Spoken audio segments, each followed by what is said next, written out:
Naam, ni matumaini yangu kwamba unaendelea vyema mpenzi mtazamaji, na hujambo na karibu tuweze kuchambua taarifa zetu ndani ya Bambika Media 254 hii. Mtazamaji, tuanze na taarifa za hivi punde ambapo baada tu ya mwili wa Raila Amolo Odinga kuweza kuwasili kwenye uwanja wa ndege wa Jomo Kenyatta, sasa ratiba imeweza kubadilishwa mara moja, ambapo sasa mwili wa Raila Amolo Odinga utaweza kutazamwa na Wakenya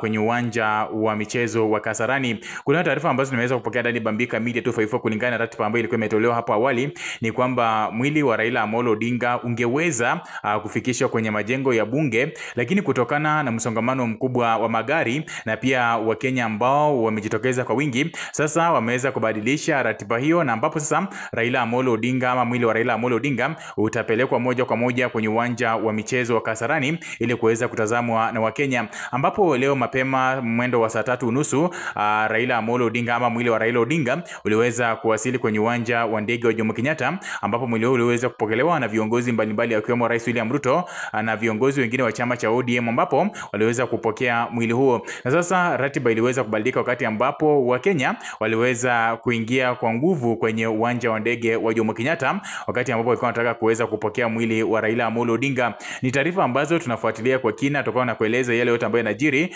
kutoka Bambika Media 254 na yale ambayo yanajiri haswa kuhusiana na mazishi ya Raila Amolo Odinga. Kumbuka Raila Amolo Odinga aliweza kuweka wazi kwamba sasa anafaa kuweza kuzikwa chini ya masaa 72, na ambapo taarifa zinaeleza kwamba huenda atazikwa siku ya Jumapili, na ambapo sasa mwili wake utakuwa umepelekwa